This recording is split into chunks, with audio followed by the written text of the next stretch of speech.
Hello student, कैसे आप सब? बढ़िया ना बेटा। आज हम स्टार्ट करेंगे class 10th biology control coordination में। लास्ट प्रीवियस लेक्चर में काफ़ी टाइम बाद मैं फिर से ज्वाइन कर रहा हूँ बेटा। थोड़ी सी बिजी ज़्यादा थे इस टाइम पे, ठीक, थोड़ी सी प्रॉब्लम्स थी, अभी सॉल्व हो गई है। कंटिन्यू करते हैं, आपकी सारी क्लासेस आपको ऑन टाइम मिलेंगी। लास्ट क्लास में हम लोगों ने कंट्रोल कोऑर्डिनेशन में इंडोक्राइन सिस्टम स्टडी किया था, हार्मोनल सिस्टम हमने पढ़े थे ह्यूमन बीइंग से रिलेटेड, प्लस हमने प्लांट्स हार्मोन यानी फाइटो हार्मोन पे भी डिस्कस किया था। प्लांट से रिलेटेड जो भी हार्मोन थे, ग्रोथ प्रमोटर, ग्रोथ इनिबिटर, सारी चीज़ें हमने वन बाय वन स्टडी की थी। आज जो हमारा मेन इस चैप्टर में सबसे मेन थीम है वो है बेटा कंट्रोल कोऑर्डिनेशन में नर्वस सिस्टम। तो चलिए स्टार्ट करते हैं नर्वस सिस्टम और देखते हैं कि नर्वस सिस्टम के क्या क्या पॉइंट्स हैं। पहले उस बेसिक पॉइंट को हमें समझना होगा कि नर्वस सिस्टम का इतना इंपॉर्टेंट रोल हमारी बॉडी में कैसे है, क्लियर। फिर उसकी नीड हमें क्यों है, फिर उसके जो भी हमारी बॉडी में फंक्शंस है, जो ऑर्गन्स उसमें इन्वॉल्व हैं, वो कैसे फंक्शन परफॉर्म करते हैं, सारी चीज़ें डिस्कस करेंगे। तो चलिए स्टार्ट करते हैं बिना टाइम गंवाए, ठीक। देखो बेटा, थोड़ी सी बेसिक नॉलेज आप याद रखिएगा। Nervous system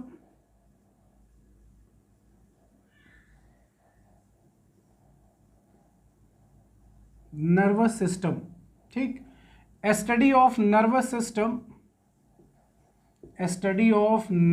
system dash neurology,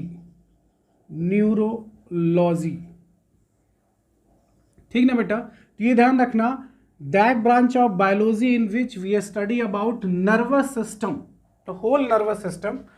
तो उस डिपार्टमेंट को हम क्या बोलते हैं बेटा? न्यूरोलॉजी। जो डॉक्टर्स होते हैं उन्हें क्या बोलते हैं? न्यूरोलॉजिस्ट।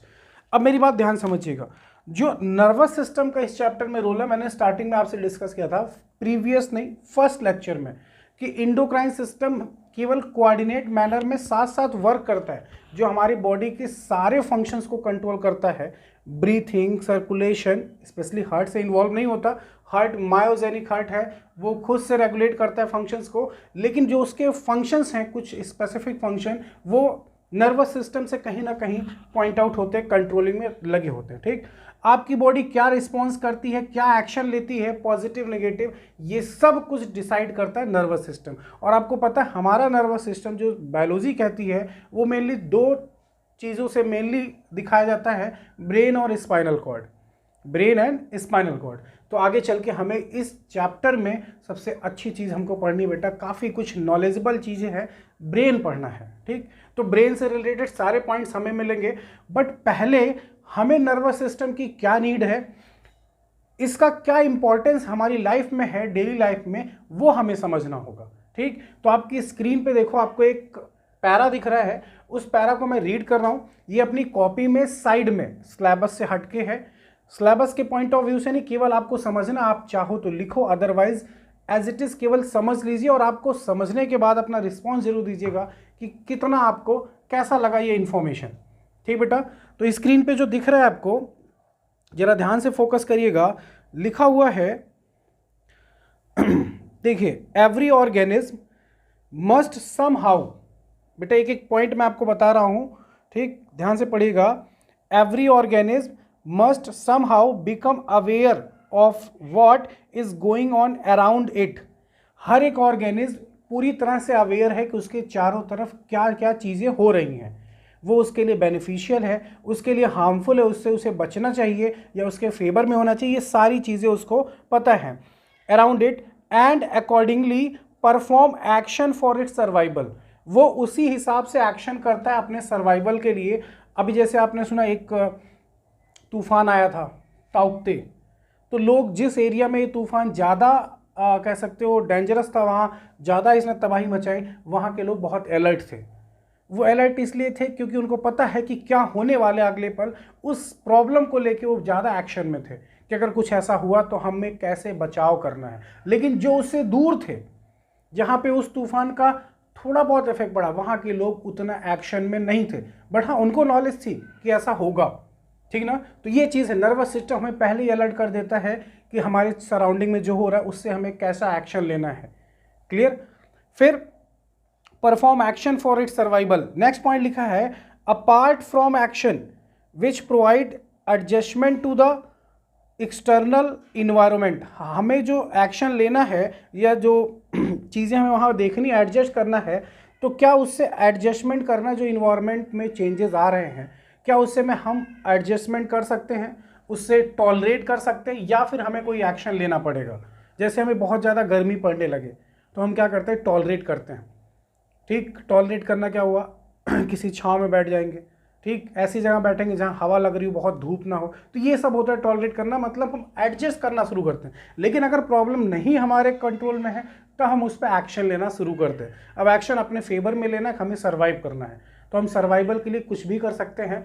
वो अदरवाइज है कि रिजल्ट पॉजिटिव या नेगेटिव जो भी होगा, बट हम ट्राई जरूर करेंगे, कोशिश ज़रूर करते हैं। और ये कौन कराता है बेटा, हमें जो पॉजिटिव नेगेटिव की सोचने की कैपेसिटी वो नर्वस सिस्टम यानी ब्रेन ही कराता है। मैं पूरा पैरा रीड करता हूँ, आपको एक एक पॉइंट इसलिए एक्सप्लेन कर रहा हूँ, आप चाहो तो फॉरवर्ड कर सकते हो अगर आपको एक्सप्लेनेशन समझ में आ गया है तो।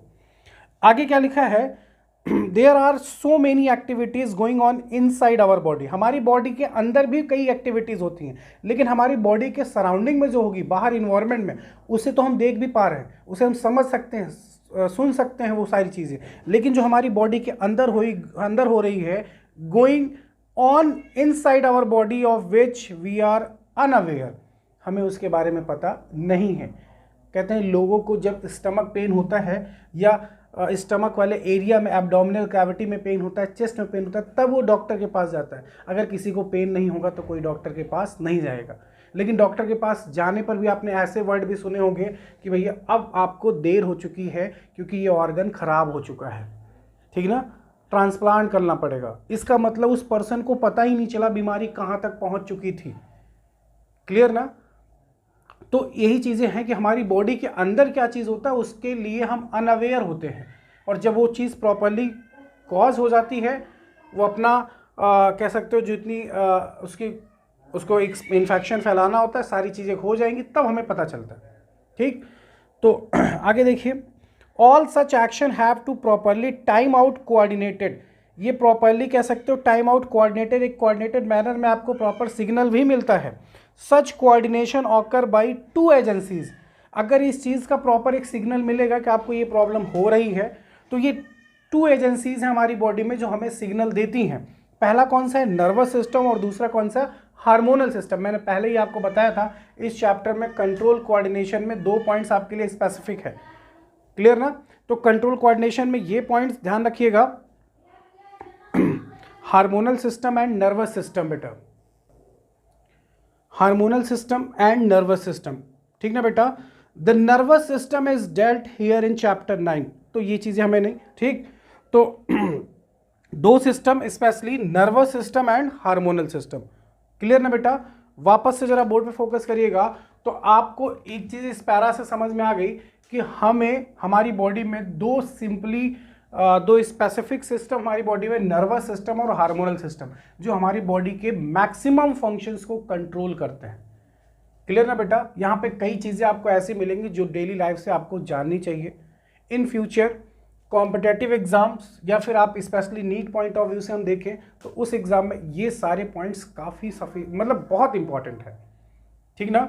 तो अब बात आती है, तो थी बात बेसिक की कि नर्वस सिस्टम होता क्या है, ठीक, हमारी बॉडी में इसका कैसे क्या चीज़ रोल है।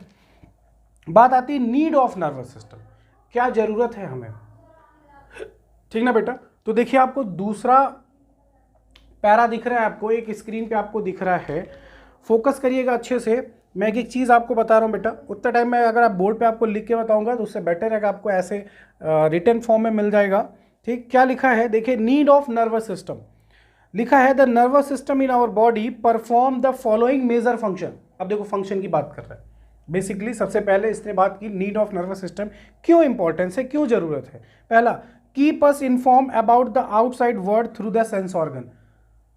कह रहा है हमारे संसार में या हमारे चारों तरफ, स्पेशली अपनी बात आप करिए, अपनी सराउंडिंग में क्या हो रहा है उस चीज़ की आपको इन्फॉर्मेशन आपको पहले ही इन्फॉर्म कर देता है, अगर आपको कहीं से सोर्स से पता चलता है सारी चीज़ें जो भी जैसे भी, ठीक। अब आप कहोगे सर कैसे, ये तो हमें न्यूज़ से पता चलता है। तो वो स्पेशली आपके सेंस ऑर्गन की बात करा, तो sense organ in the sense क्या कि आपके सराउंडिंग में आपके पास 5 sense organ, eye, ear, nose, tongue and skin. Clear ना। अब आई से आपकी आंखें जितनी दूर तक देख सकती हैं, ठीक, मैक्सिमम आपको पता है इन्फिनिटी, हम सन देख लेते हैं, मून देख लेते हैं यहाँ से। तो ईयर, आपकी आवाज़, आपके कान कहाँ तक की आवाज़ को सुन सकते हैं, कितनी लाउडनेस को, वो आपके लिए हार्मफुल है या नहीं है, वो चीज़ भी आपको ब्रेन सिग्नल देता है। जब आपको डीजे कहीं बजता है तो आप कहीं कहीं इरिटेट होते हो, इतना ज़्यादा लाउडनेस है उसमें, ठीक ना, हम इरिटेट होते हैं, उस एरिया को छोड़ना चाहते हैं, वहाँ से दूर हटना चाहते हैं। क्लियर ना। आँखों पे बहुत ज़्यादा रोशनी पड़े, बहुत ज़्यादा चमचमाती धूप हो, तब हम भी उसे इग्नोर करते हैं। हमारी स्किन भी एक टाइप का सेंस ऑर्गन, अगर वहाँ से कोई चीज़ टच होती है या किसी कांटेक्ट में आती है, अगर हमें वो चीज़ अनकंफर्टेबल लगती है तो हम उस एरिया को, उस पॉइंट को छोड़ना चाहते हैं, ठीक ना बेटा। टंग, किसी चीज़ का स्वाद हमें बैड लगता है, अच्छा नहीं लगता, हम उस चीज़ को अवॉइड करते हैं, नहीं खाएंगे। क्लियर ना। टंग, स्किन, आई, ईयर, नोज, अब कहीं से आप जा रहे हो किसी पाथ से और कहीं से स्मेल आना शुरू हुई, वो स्मेल एक बैड स्मेल है, तो आप उस एरिया को जल्दी से जल्दी क्रॉस करना चाहोगे, वहाँ स्टे नहीं करना चाहते हम। तो यही चीज़ है, नर्वस सिस्टम हमें इन्फॉर्म करता है about outside world through the sense organ. Notes ऐसे ही प्रिपेयर करिएगा, पहली हेडिंग आपकी यही होनी चाहिए।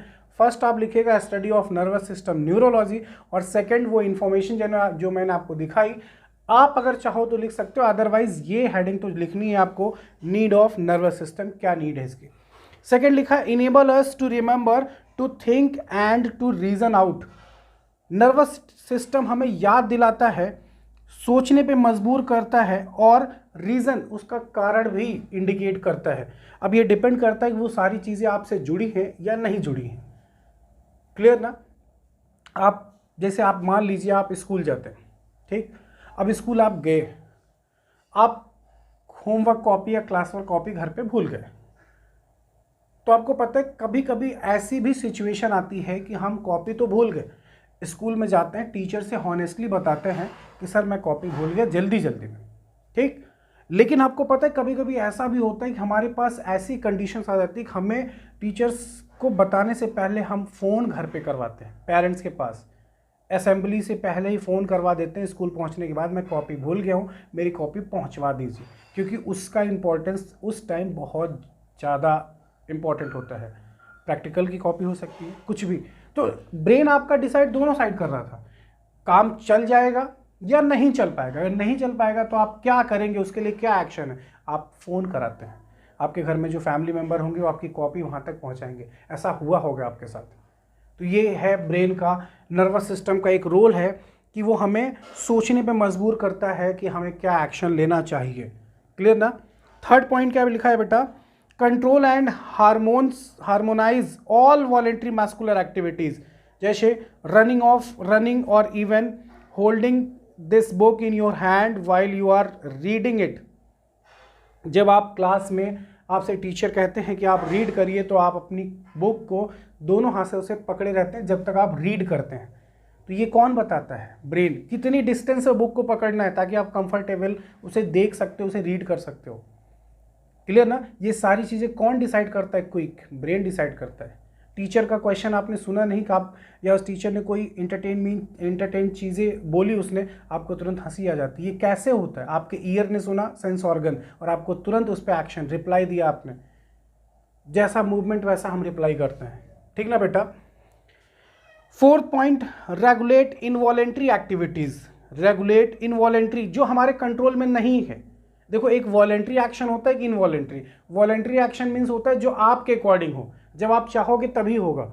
इनवॉलेंट्री, जब आपसे कोई मतलब नहीं, वो ऑटोमेटिक चलता रहेगा, ठीक ना। तो क्या लिखा है, regulate involuntary activities such as breathing.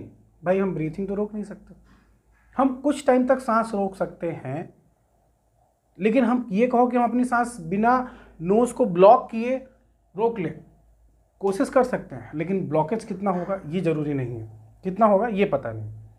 Breathing और the beating of heart beat तो रोक ही नहीं सकते। हम सांस रोकते हैं, हम पानी में डूबने के बाद नोज को बंद करते हैं, हार्ट बीट को नहीं। Without our thinking about them, हम बिना सोचे समझे भी ऐसा नहीं कर सकते। अगर कोई हमसे कहता है तो हम सोचते हैं उस बारे में करना चाहिए या नहीं करना चाहिए, लेकिन आप ऐसे बैठे हो और आपको कहा जाए ब्रीथ, मतलब सडनली ऐसा, तो ऐसा हम नहीं करते बेटा। हमें पहले से वो चीज़ कंफर्म है कि मुझे ऐसा करना है, कौन ज़्यादा टाइम तक सांस रोक सकता है, ऐसे चैलेंजेस होते हैं वो आपस में, ठीक ना बेटा। तो ये था नीड ऑफ नर्वस सिस्टम, क्या इंपॉर्टेंस है नर्वस सिस्टम का, क्लियर ना। अच्छा, वापस से जरा स्क्रीन पे फोकस करिए बेटा। इतना सबको समझ में आया यहाँ तक, कोई किसी को कोई प्रॉब्लम, ठीक ना। बहुत इंटरेस्टिंग चैप्टर है, बहुत अच्छा चैप्टर बेटा, मज़ा आएगा पढ़ने में इसको, ठीक ना। अब बात करते हैं इसके मेन पॉइंट्स की, आते हैं अब चैप्टर के स्टार्टिंग पे। अभी तक तो था बेसिक था कि नर्वस सिस्टम का क्या रोल है हमारी लाइफ में, क्या इंपॉर्टेंस है, ठीक। अब सुनो, नर्वस सिस्टम स्टडी हो गई न्यूरोलॉजी। नर्वस सिस्टम की unit, structural and functional unit of nervous system neuron, इसीलिए स्टडी को न्यूरोलॉजी कहा जाता है, ठीक। न्यूरॉन एक बेसिक अच्छा सा टॉपिक है, उसको हम अलग से लेक्चर में, एक लेक्चर स्पेशली उसको कवर करेंगे, उसका स्ट्रक्चर, उसके जितने पार्ट्स हैं, उसके फंक्शन। न्यूरॉन के बेसिकली 3 पार्ट्स, साइटॉन जिसे हम सेल बॉडी भी कहते हैं, एक्सॉन जो सबसे लॉन्गेस्ट पार्ट ऑफ न्यूरॉन होता है, एंड कौन सा, डेंड्राइट्स, ठीक ना बेटा। ये 3 पार्ट होते हैं, तो इसका एक पर्टिकुलर एक लेक्चर होगा, उस लेक्चर में न्यूरॉन से रिलेटेड सारे पॉइंट डिस्कस करेंगे। अभी हम बात करते हैं, केवल हमने एक बताया कि नर्वस सिस्टम की स्ट्रक्चरल और functional unit, on the basis of structural and functional unit of nervous system is nephron, sorry neuron, nephron नहीं बेटा, sorry neuron not nephron, nephron is a unit of kidney, ठीक ना। अच्छा, बात करते हैं नर्वस सिस्टम की। देखिए जरा फोकस करिएगा अच्छे से, देखो नर्वस सिस्टम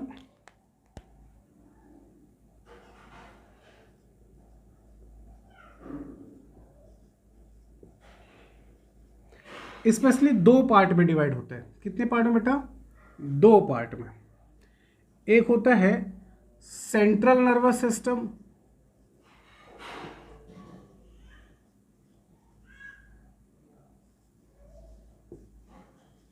ठीक है बेटा, इसे हम बोलते हैं CNS। और एक होता है पेरीफेरल नर्वस सिस्टम। क्या होता है बेटा, पेरीफेरल नर्वस सिस्टम।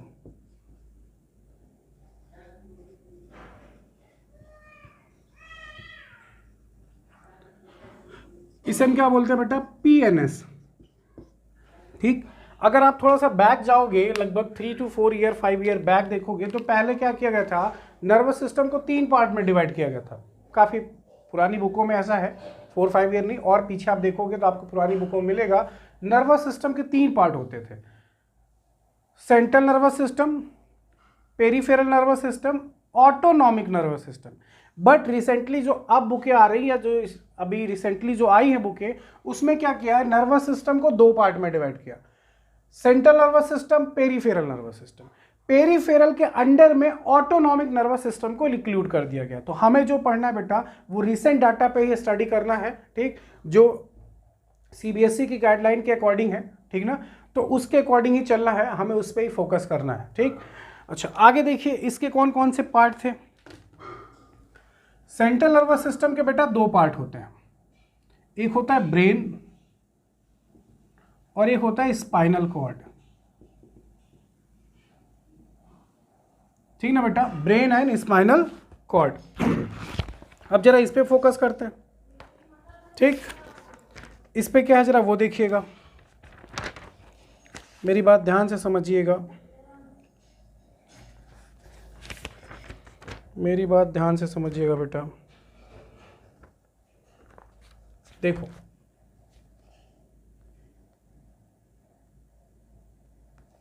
इसमें आपको 2 मिलेंगे, एक होता है आपका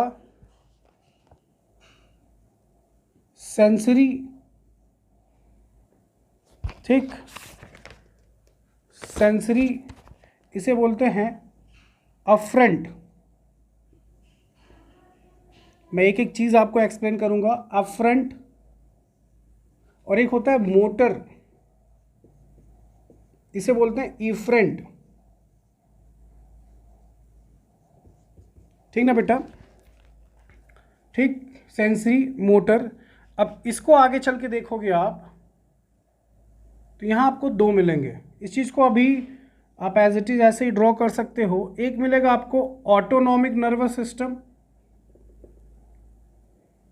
ऑटोनॉमिक नर्वस सिस्टम, और एक मिलेगा आपको बेटा सोमैटिक नर्वस सिस्टम।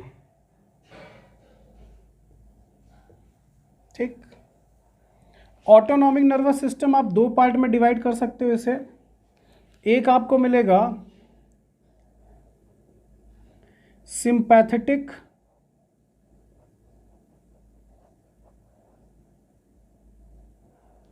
और एक मिलेगा पैरासिम्पैथेटिक नर्वस सिस्टम।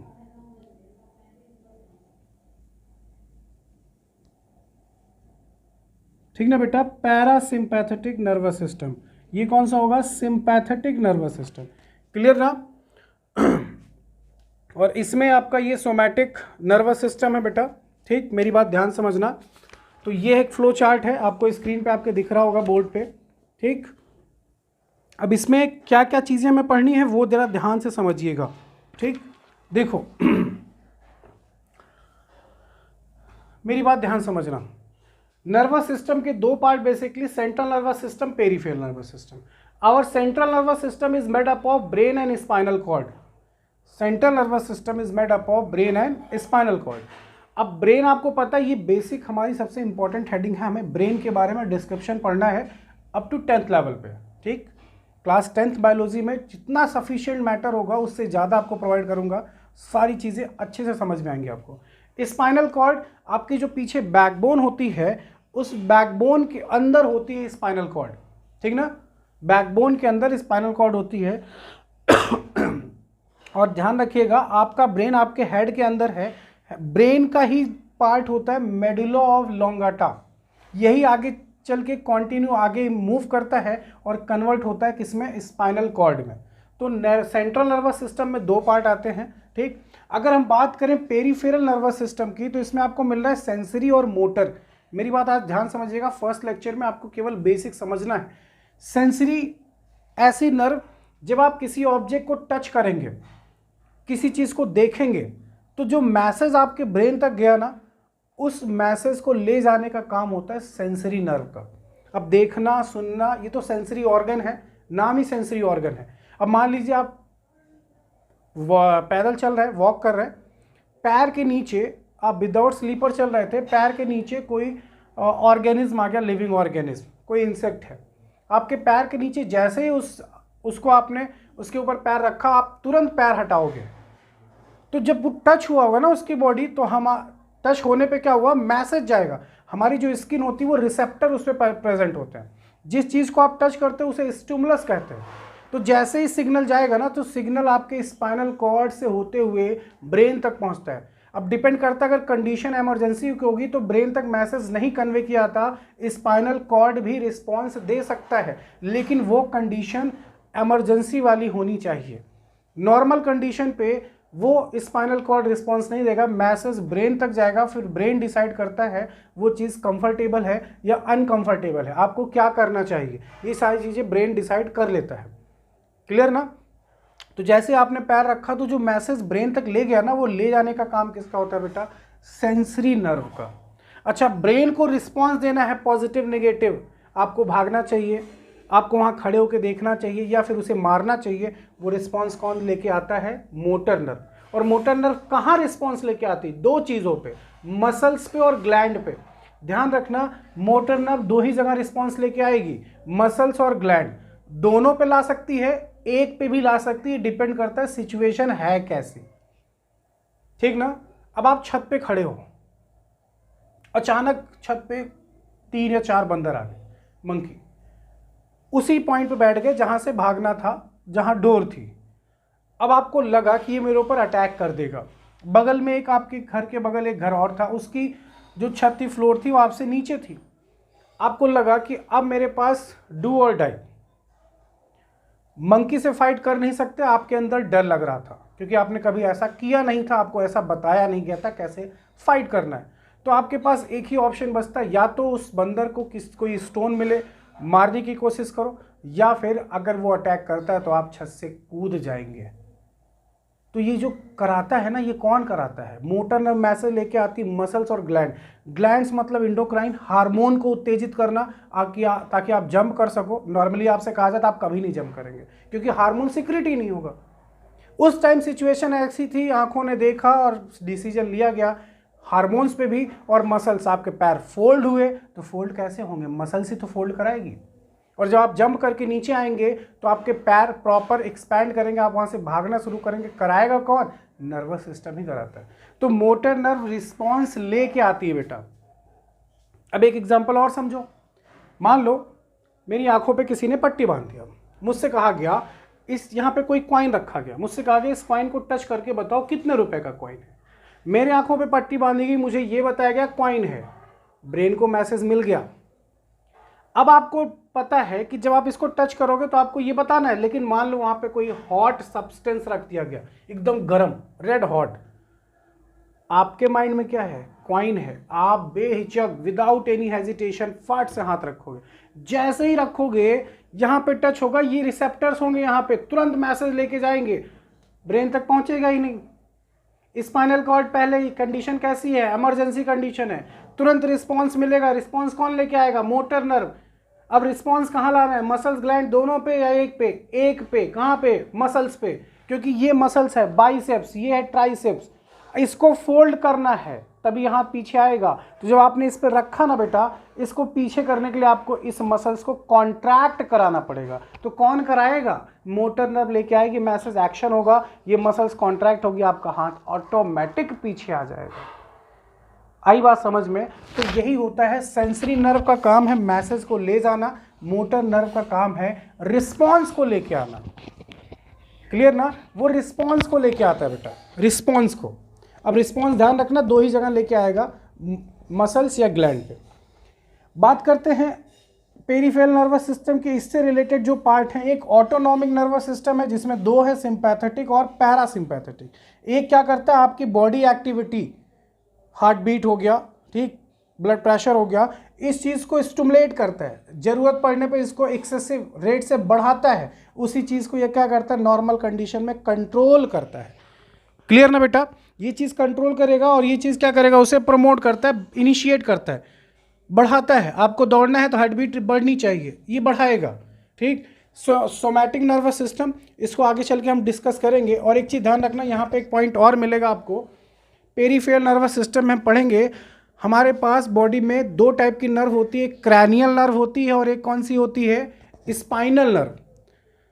सिंपल सा क्वेश्चन है, दोनों में क्या डिफरेंस होता है? तो जो नर्व ब्रेन से अराइज होती है, the nerve arising from brain called cranial nerve, and the nerve arising from spinal cord called spinal nerve. तो एक नंबर का क्वेश्चन है, क्लास 10th लेवल पे पूछा जाता है, स्पाइनल नर्व और क्रैनियल नर्व में क्या डिफरेंस होता है। क्लियर ना? तो डिफरेंस यही है कि जो नर्व ब्रेन से निकलेगी वो क्रैनियल नर्व है, और जो स्पाइनल कॉर्ड से अराइज होती है वो स्पाइनल नर्व होती है। क्लियर? दूसरा क्वेश्चन याद रखना, नीट लेवल पे, नीट पॉइंट ऑफ व्यू से, हमारी बॉडी में 12 पेयर ऑफ क्रैनियल नर्व होती है। कितनी होती है? 12 pair of cranial nerve. Spinal nerve कितनी होती है? 31 पेयर स्पाइनल नर्व होती है। 31 पेयर, नॉट 31। क्लियर ना? तो ये सब बेसिक पॉइंट्स है बेटा, ठीक। आगे हम डिस्कस करेंगे, 1 by 1 सारी चीज़ें पढ़ेंगे बेटा। काफ़ी इंटरेस्टिंग चैप्टर है, आपको बहुत मज़ा आएगा, ठीक। अभी तक जो आपने अटेंड किया उसका रिस्पॉन्स, अपना फीडबैक जरूर लिखिएगा। अच्छा लगता है देख के बेटा, काफ़ी अप्रिसिएशन मिलता है। लाइक ज़रूर करिएगा अगर आपको पसंद आता है लेक्चर। क्लियर ना? मिलते हैं नेक्स्ट लेक्चर में बेटा, एक एक टॉपिक एक्सप्लेनेशन के साथ, ठीक। तब तक के लिए अपने घर पे रहिए, सेफ रहिए। थैंक यू बेटा।